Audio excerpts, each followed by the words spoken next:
भगवान श्री सीताराम जी की मंगलमयी कृपा, हनुमान जी के चरणों का आशीर्वाद,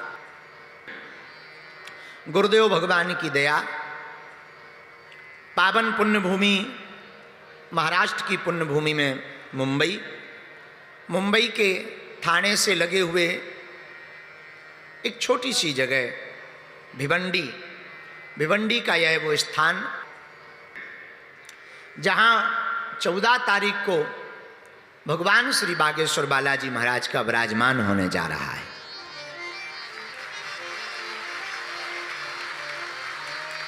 ऐसा सनातन मठ, इस सनातन मठ में, श्री बागेश्वर बालाजी के सनातन मठ में आज से 7 दिन तक ठाकुर जी की गाथा गाई जा रही है। साप्ताहिक श्रीमद् भागवत कथा का आयोजन है।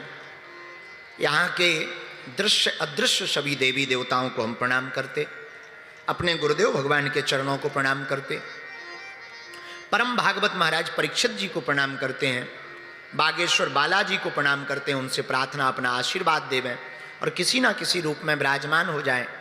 सन्यासी बाबा के चरणों को प्रणाम करते हैं, दादा गुरु जी के चरणों को प्रणाम करते हैं एवं विराजमान सभी भूदेव आचार्यों को प्रणाम करते हैं। साथ ही हमको पहले ही पहुंच जाना था, लेकिन अभी हमारा अनुष्ठान चल रहा है, जिस कारण से केवल एक ही बार आहार फलाहार का ले पाते हैं।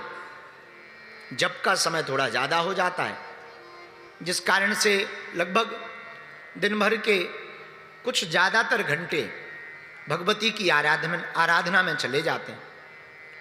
एक ये कारण था। दूसरा, बंबई की गर्मी से तो राम जी ही बचावें। अच्छो खासो हमारे जैसो आदमी सूखे में बैठा दो दिन भर, तो शाम को उबलो भव सकला सो बाहर निकले। हाँ, जैसे सकला जानते हो आप? नहीं जानते? चलो तो छोड़ो, अब जब तुम जानते ही नहीं तो क्या बताएं। तो आज नवरात्रि की अष्टमी भी है, भगवती के पावन मंगलमय दिवस चल रहे हैं। जितने भी श्रोतागण यहाँ विराजमान हैं, देश विदेश में बागेश्वर धाम चैनल के माध्यम से आप कथा को सुन रहे हैं, एक पंक्ति के साथ हम आप लोगों को प्रणाम करते हैं। सिया राम मैं सब जग जाने, कराहूं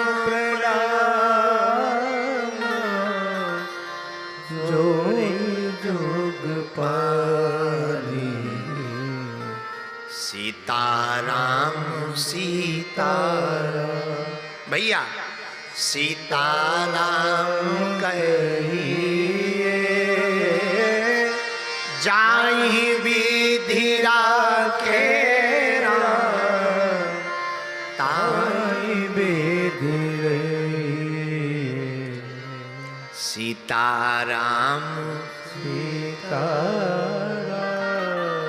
आप सबके हृदय में जो भगवान विराजमान है, हम उनके चरणों को प्रणाम करते हैं। बोलो सीताराम, जोर से बोलो। साधु जी, ओ साधु जी, अब तो जिंदगी के कुछ दिन हमारे यहीं गुजरना है। सब दिन नहीं कहा हमने, बड़े चतुर हैं हम, बहुत सीधे हैं, जलेबी जैसे। तो हमने ये कहा कुछ दिन यहां गुजरना। प्रारंभ में सामने का जो टीन शेड है उसमें दरबार लगा।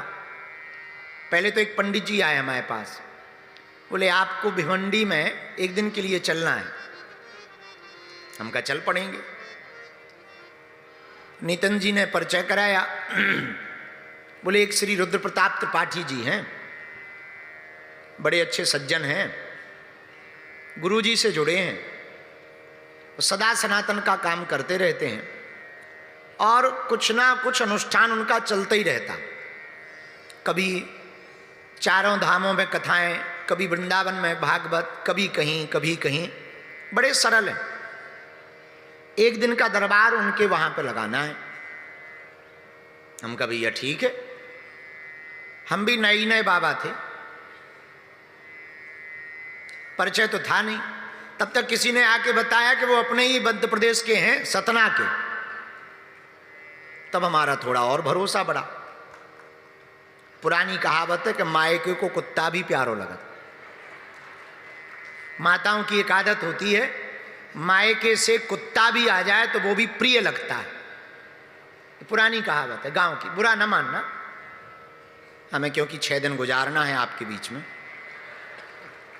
तो सुना कि मध्य प्रदेश के हैं तो और थोड़ा कॉन्फिडेंस बढ़ा। हमने कहा फिर तो लो अब सोने पे सुहाग आए। हम आए तो अभी कपिल जी भी उस दिन आए थे, सब लोग थे, शायद अरुण सेठ भी रहे होंगे, परिचय उतना गहरा नहीं था हमारा, सब लोग थे। मुंबई से तो वैसे ही हमारा प्रेम है, इसको हम सब लोग माया नगरी कहते हैं, पर हमारा उद्देश्य है कि माया नगरी में माधव की बात होनी चाहिए। तो उसी दिन हमने मंच से कहा कि त्रिपाठी जी और तो सब ठीक है, एक आश्रम की स्थापना यहां हो गए तो हमको आने जाने का बहाना मिल जाएगा। बुरा ना मानना, एक बहुत पते की बात बोले हमसे कई चेलन ने घोषणा करवा दी कि हम मंदिर बनवा रहे, पर आज तक नहीं आगे की लगन ने बनवाया। तो हमें लगो जावी घोषणा ऐसे ही हो गई। पर जब पिछले साल भूमि पूजन हुआ और कार्य प्रारंभ हुआ तो मन को बड़ी संतुष्टि हुई कि हमारे त्रिपाठी जी वचन के बहुत पक्के,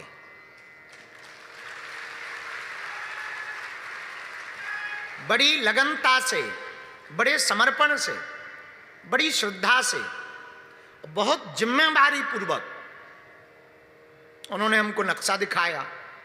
यहां बालाजी बैठेंगे, यहां महादेव विराजमान होंगे, अब आप आज्ञा करो। तो हम पिछली बार आए ऐसे ही, काम तो पूरा हो ही ना, तो काम तो अभी भी लगा है। हमने बैठे ही बैठे कह दिया और तो ठीक है, अप्रैल में प्राण प्रतिष्ठा होगी।